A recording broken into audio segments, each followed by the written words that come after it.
Hello everyone, my name is Killah, and in this video we're gonna go through all of the TennoCon reveals. So first of all, on the art panel, they showed a new Warframe called Garuda, which theme is gore.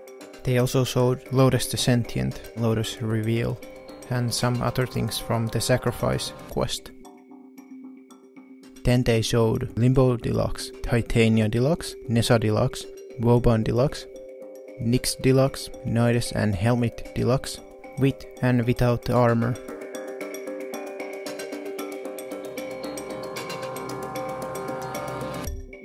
Lastly, from the art panel, they showed a bunch of weapons, which are Corpus Shotgun, Revolver, Glyph, Tenno Dual Access, Revenant Warframe Shotgun, and lastly Prime Gram, and couple other things, but I'm gonna talk about those later. And from the Tenno live stream, they revealed that Warframe is coming to Nintendo Switch and will be developed by Panic Button. Then they revealed Warframe Fortuna, aka Venus Open World, and this is the hub place for these people called Solaris United, who are basically Corpus Depth slaves for Nef Anio, and there you can build kit counts, which are primary and secondary weapons that you can build just like the saws in Cetus. And here's some 3D models of them.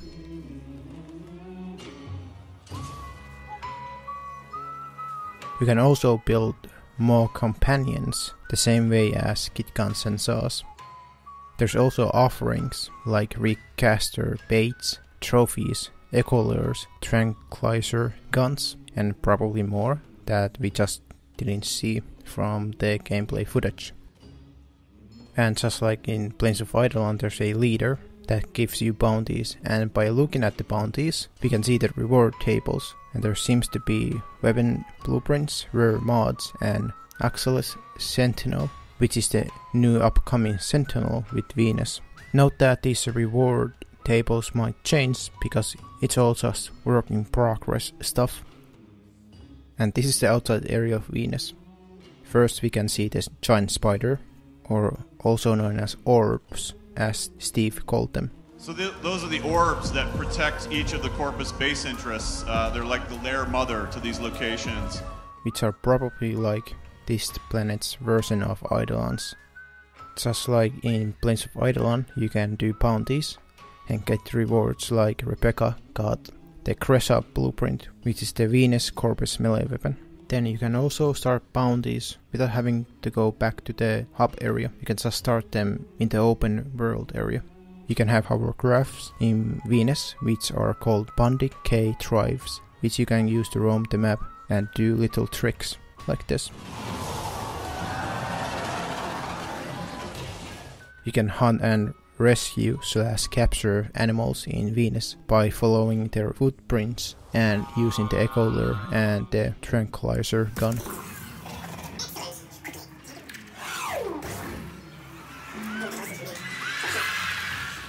And here we have these medium-sized spiders, which you can destroy their heads and then their body.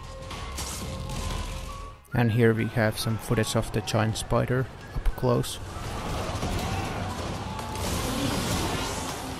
And lastly, Steve says that there's also underground caves, mechanical fish, lair orbs, but they don't want to show all that stuff because they want us to discover them. And that's pretty much all about Fortuna, aka the Venus open world. Next they showed us Warframe Railjack, aka Spaceship Fighting, and this is the Tenno ship, which they actually did show concept art last year at TennoCon. So it seems like you can fly to the orbit by using the command system to Frontier Grid Ruins Sector 3.871 at least, and fly around there, shoot some rocks, and fight Corpus ships. And hopefully there's gonna be other factions too, other than just Corpus. Enemies can invade your ship and damage it, and you have to take the fires out in the ship.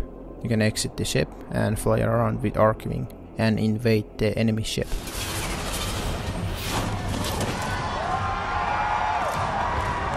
With the command system, you can disable the barriers and hack turrets in the enemy ship to help the other player who is invading the ship. And to destroy the enemy ship, you have to first destroy these things and then go and scan the core of the ship. And finally destroy it with the Tenno ship's giant beam weapon. And that's pretty much everything about Railjack. And lastly, they revealed the new war, which is probably gonna be the next huge cinematic quest about sentient Lotus, her past, and what happened during the old war, etc. Also, I should probably mention that they did show us concept art of the sentient outpost last year at TennoCon, and I believe all of that is going to be part of the quest as a new sentient tile set. And lastly, I would like to thank DE for the amazing show and the incredible hard work that they put just to show us all this new upcoming stuff. And that should be everything. So other than that, see you in the next video. Ta-ta!